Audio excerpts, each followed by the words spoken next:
Assalamualaikum warahmatullahi wabarakatuh. Selamat pagi, siang, sore, dan malam. Di sini saya, Gian Sarani Desava, kelas 12 IPS 3, akan menjelaskan akuntansi sebagai sistem informasi. Nah, selanjutnya kita akan mempelajari mengenai sejarah dunia akuntansi. Pada sejarah dunia, hadirnya sistem ini tak terlepas dari kemajuan kota-kota di Italia pada abad ke-15. Pada tahun 1494, Luca Pacioli menerbitkan suatu buku yang berjudul Summa de Arithmetica Geometrica Proportionata et Proportionalita Review of Arithmetica Geometry and Proportions. Buku ini memang tidak menjelaskan mengenai akuntansi, tetapi pada suatu bab yang berjudul Particularis de Computis et Scripturis, Particulars of Reckonings and their Recordings, yang berisi cara-cara pembukuan menurut catatan berpasangan, double entry bookkeeping. Sejarah akuntansi di Indonesia tidak terlepas dari penjajahan Belanda. Pada masa penjajahan, telah dilakukan praktik akuntansi, diperkirakan sejak abad ke-18. Telah ada praktik pembukuan dengan menerapkan sistem catatan berpasangan yang diperkenalkan oleh Luca Pacioli. Indonesia menggunakan sistem kontinental, istilah yang digunakan umumnya pembukuan atau tata buku, bukan akuntansi. Nah, Indonesia mulai beralih ke sistem akuntansi Anglo-Saxon sejak tahun 1960-an. Sistem ini makin berkembang antara lain karena Bank Dunia yang menghendaki sistem Anglo-Saxon. Pendanaan modal asing yang sebagian besar menggunakan sistem ini, dan sebagian besar akuntan Indonesia adalah lulusan sekolah ekonomi Amerika Serikat, sehingga menerapkan sesuai ilmu yang mereka peroleh. Wadah Organisasi Profesi Akuntan Indonesia adalah Ikatan Akuntansi Indonesia (IAI) yang dibentuk pada 23 Desember 1957. IAI juga menyusun sebuah prinsip, yaitu adalah Standar Akuntansi Keuangan (SAK), yang merupakan himpunan prinsip, prosedur, dan teknik akuntansi yang mengatur penyusunan laporan keuangan khususnya pada pihak eksternal perusahaan seperti pemilik perusahaan, kreditor, dan investor. Nah, menjelang diaktifkannya pasar modal di Indonesia pada tahun 1973, akhirnya melakukan modifikasi prinsip dan standar akuntansi yang berlaku di Indonesia dalam suatu buku yang berjudul Prinsip Akuntansi Indonesia (PAI) pada tahun 1984. Pada tahun 1994, IAI kembali melakukan revisi total terhadap PAI 1984 dan memodifikasikannya dalam buku Standar Akuntansi Keuangan SAK per 1 Oktober 1994. Standar akuntansi keuangan Indonesia pun terus direvisi, terus-menerus, hingga akhirnya terakhir terjadi pada tahun 2016 dan efektif berlaku per 1 Januari 2017. Dilanjut pada pengertian, secara umum, akuntansi atau perakunan adalah suatu proses mencatat, meringkas, menggolongkan, mengolah, dan menyajikan data jual beli, serta berbagai kegiatan yang berhubungan dengan keuangan sehingga informasi tersebut dapat digunakan oleh seseorang yang ahli di bidangnya dan menjadi bahan untuk mengambil suatu keputusan. Lalu dilanjut pada pengertian dari seorang ahli yang bernama Carl Warren yang dalam bukunya yang berjudul Accounting, definisi akuntansi adalah sebagai berikut. Accounting can be defined as information system that provides reports to stakeholders about the economic activities and condition of business. Akuntansi dapat didefinisikan sebagai suatu sistem informasi yang menyediakan laporan tentang aktivitas ekonomi dan kondisi perusahaan pada para pemangku kepentingan. Akuntansi juga memiliki manfaat. Terdapat 4 manfaat, yaitu memberi informasi keuangan untuk pihak manajemen. Informasi keuangan ini penting sebagai dasar pengambilan keputusan. Informasi keuangan juga penting sebagai pengendalian, kontrol, koordinasi, berbagai pihak, coordination, dan perencanaan, planning. Yang kedua, menjadi alat pengendali keuangan. Informasi dari akuntansi dapat digunakan perusahaan untuk mengetahui keuntungan atau kerugian. Berdasarkan informasi ini, perusahaan dapat mengatur pengeluaran, biaya, dan penyusunan rencana untuk meningkatkan pendapatan. Yang ketiga, menjadi bahan evaluasi perusahaan. Informasi dan akuntansi yang diberikan tiap bulan dapat menjadi bahan evaluasi bagi perusahaan. Berdasarkan laporan keuangan, dapat dievaluasi antara lain strategi pemasaran, strategi pengeluaran, dan strategi pemasukan. Lalu yang terakhir, memberikan informasi suatu laporan kepada pihak eksternal. Nah, informasi diberikan kepada pihak eksternal yang memiliki kepentingan terhadap perusahaan. Pada pemakai informasi akuntansi, kita akan menjelaskan mengenai pihak eksternal dan internal. Pemakai informasi pada pihak internal terdapat 3 bagian. Yang pertama adalah top manager, yang menganalisis kondisi perusahaan yang sedang terjadi kemudian memutuskan langkah apa yang harus dibuat secara umum dalam jangka panjang. Seperti contohnya adalah Chief Executive Officer atau yang biasa disebut dengan CEO, Direktur, dan General Manager. Yang kedua adalah middle manager yang menerjemahkan kondisi keuangan untuk mengambil kebijakan pada bidang tertentu, seperti manajer personalia, manajer keuangan, manajer produksi, dan lain-lain.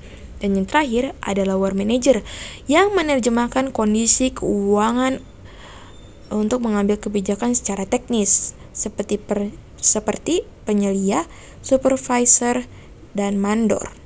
Lalu pada pihak eksternal, terdapat pemilik perusahaan, adalah orang atau badan yang menyediakan modal bagi perusahaan. Lalu kreditor adalah orang yang mempunyai tagihan pada perusahaan karena meminjamkan dana atau memasuk barang dan jasa ke perusahaan. Lalu pelanggan adalah orang-orang atau badan usaha lain yang menjadi mitra perusahaan. Yang keempat, badan-badan pemerintah. Sebagai instansi yang mengelola keuangan negara harus mengawasi kinerja perusahaan terutama yang berhubungan dengan pajak dan pemanfaatan tenaga kerja. Dan yang terakhir, masyarakat merupakan orang atau keluarga yang berkepentingan dengan perusahaan seperti pelanggan, tenaga kerja, dan masyarakat yang berada di lingkungan sekitar perusahaan. Karakteristik pemakai informasi. Yang pertama adalah pimpinan perusahaan. Nah, peranan informasi akuntansi sangat menentukan bagi kemajuan perusahaan dalam pencapaian laba perusahaan. Pimpinan perusahaan itu memiliki peran sebagai nahkoda kapal yang sedang berlayar, yang artinya sang pemimpin menggunakan informasi akuntansi sebagai kompas dalam kegiatan berlayar. Dalam memimpin perusahaan, pimpinan perusahaan harus menggunakan 4 fungsi manajemen dalam mencapai tujuan perusahaan, yaitu yang pertama, perencanaan. Pimpinan perusahaan harus mempersiapkan perencanaan yang baik agar kinerja perusahaan terarah pada target atau tujuan. Yang kedua, pengorganisasian. Langkah selanjutnya adalah pengorganisasian. Tugas pemimpin antara lain menetapkan tugas, membagi pekerjaan, serta menciptakan suatu kondisi agar setiap perangkat organisasi dapat digerakkan dalam rangka mencapai tujuan yang ditetapkan. 3. Pelaksanaan. Dapat diterapkan dengan baik jika pemimpin dapat memberi motivasi kepada para anggota organisasi.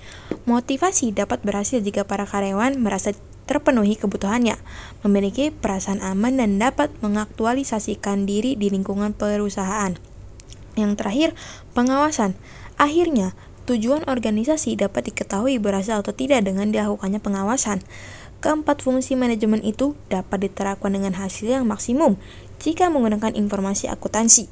Selain pimpinan perusahaan, ada juga pemilik perusahaan. Adalah pihak yang secara langsung akan menikmati hasil yang dicapai perusahaan. Jika perusahaan gagal mencetak laba atau terganggu kelangsungan hidupnya, pemilik perusahaan merupakan pihak yang menanggung banyak kerugian.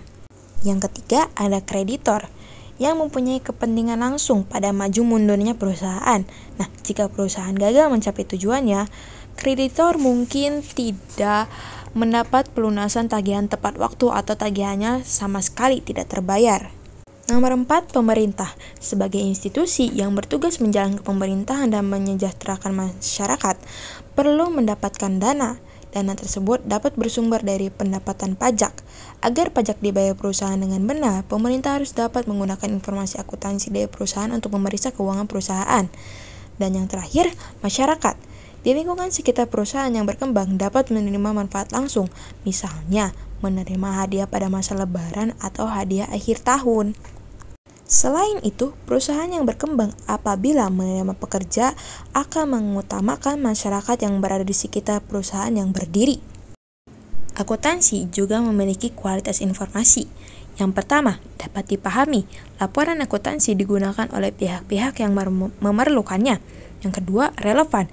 Artinya bersangkut paut dan berguna secara langsung bagi pengguna informasi akuntansi. Yang ketiga, dapat dipercaya. Nah, terdapat 3 kriteria, yaitu dapat diuji, netral, dan menyajikan yang sebenarnya.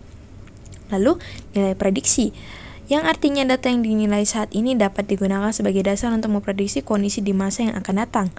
Lalu, umpan balik, dapat berupa prediksi pembenaran, penolakan, atau pengambilan peluang dari keadaan yang telah dilalui. Selanjutnya, tepat waktu. Laporan harus disampaikan tepat waktu agar dapat digunakan sebagai dasar pengambilan keputusan dalam perusahaan. dapat dibandingkan, dan konsisten. Informasi keuangan harus dapat dibandingkan agar pengguna informasi akuntansi dapat lebih mudah mengetahui persamaan dan perbedaan di antara perusahaan-perusahaan sejenis. Dengan kesamaan penerapan prosedur dan prinsip akuntansi, perbedaan yang terjadi antar perusahaan disebabkan oleh kondisi ekonomi perusahaan tersebut, bukan karena perbedaan implementasi akuntansi. Yang terakhir, materiality cukup berarti.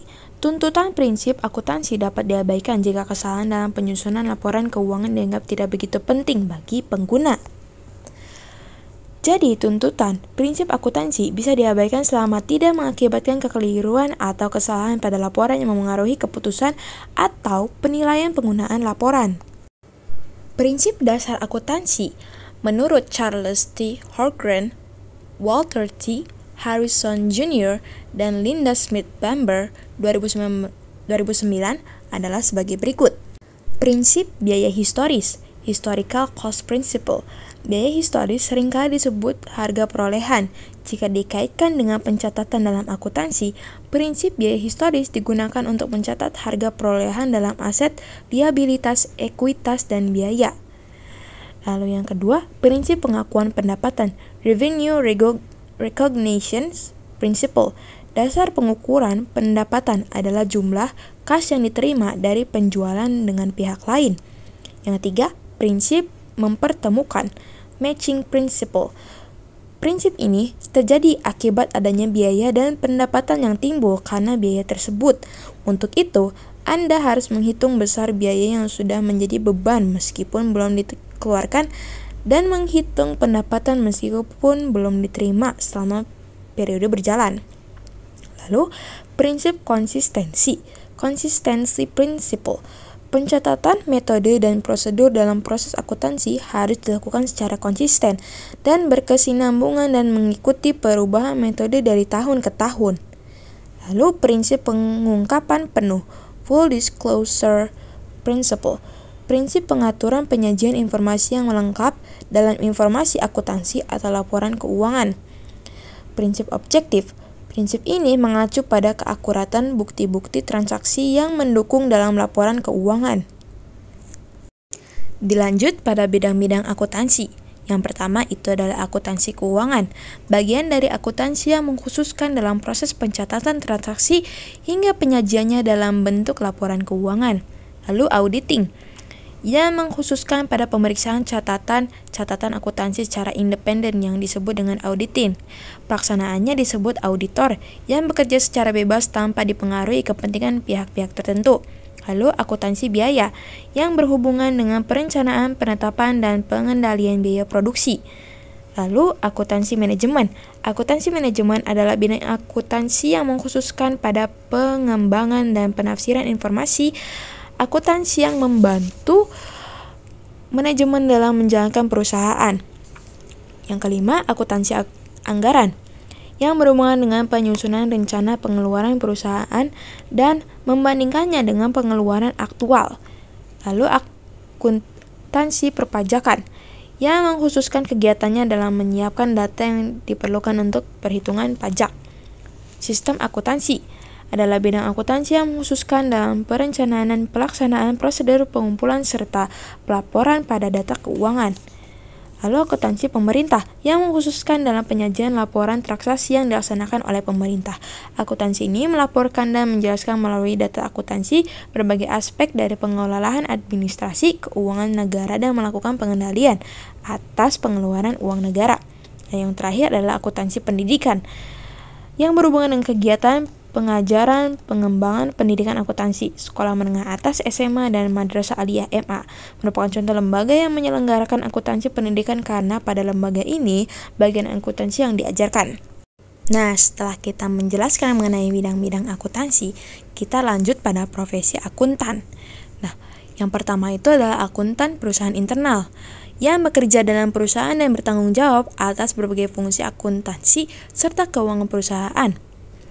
Akuntan internal biasanya bertindak sebagai pengontrol perusahaan, yaitu pengawas terhadap seluruh operasi perusahaan yang berhubungan dengan keluar masuk uang. Yang kedua, akuntan publik adalah akuntan independen bebas secara perorangan atau kelompok. yang memberikan jasa dalam bidang akuntansi bagi perusahaan atau organisasi bisnis dan non-bisnis. Jasa akuntansi publik yang utama adalah memeriksa laporan keuangan suatu organisasi apakah wajar atau layak. Disebut wajar atau layak jika laporan keuangan sesuai dengan standar akuntansi keuangan yang berlaku umum. Yang ketiga, ada akuntan pemerintah. Akuntan yang bekerja pada lembaga-lembaga pemerintah yang tugas utamanya adalah merencanakan, mengendalikan, dan memeriksa pengguna uang atau kekayaan negara. Lembaga pemerintah yang paling banyak menggunakan akuntan pemerintah adalah Badan Pemeriksa Keuangan atau yang disebut dengan BPK dan Direktorat Akuntan Negara Departemen Keuangan. Dan yang terakhir adalah akuntan pendidik. Adalah akuntan yang tugas utamanya mengembangkan dan mengajarkan akuntansi, misalnya dosen dan guru mata pelajaran akuntansi. Pada akuntansi juga terdapat etika prinsip.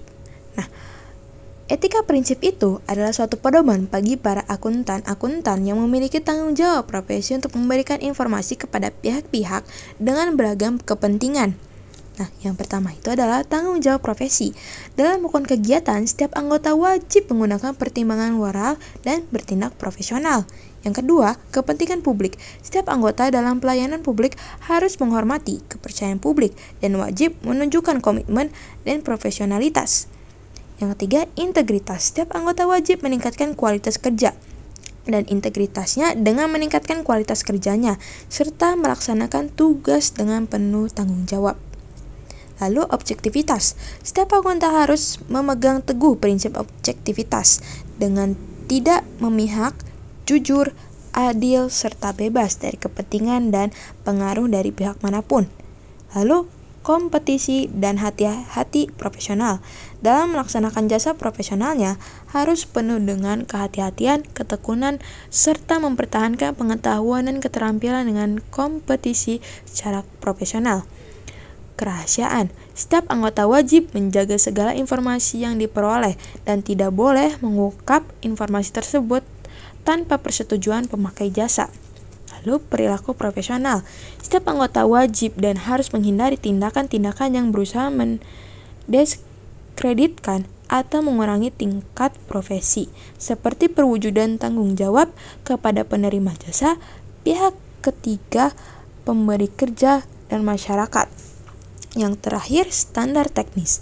Setiap anggota wajib melaksanakan kegiatan secara profesional yang sesuai dengan standar teknis dan standar profesional yang ditetapkan dan dikeluarkan oleh IAI, International Federation of Accountants, IFAC, Badan Pengatur dan Pengatur Perundang-undangan. Dilanjut pada prinsip dasar perilaku etis akuntan.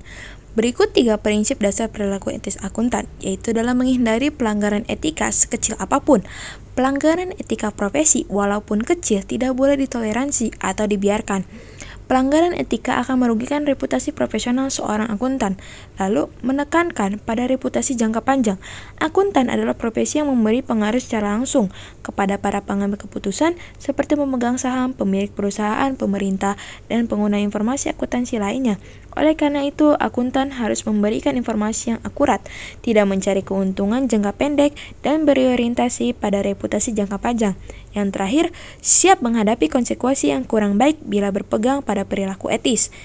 Informasi yang diberikan oleh akuntan digunakan oleh beberapa pihak yang memiliki berbagai kepentingan. Namun, dalam kenyataannya, akuntan sering dipengaruhi agar memberi informasi yang disesuaikan dengan kepentingan pihak-pihak tertentu. Oleh karena itu, seringkali terjadi konflik karena akuntan tidak bersedia memberi informasi sesuai dengan kepentingan pihak-pihak tersebut. Seorang akuntan yang baik tidak akan berkompromi terhadap penyimpangan.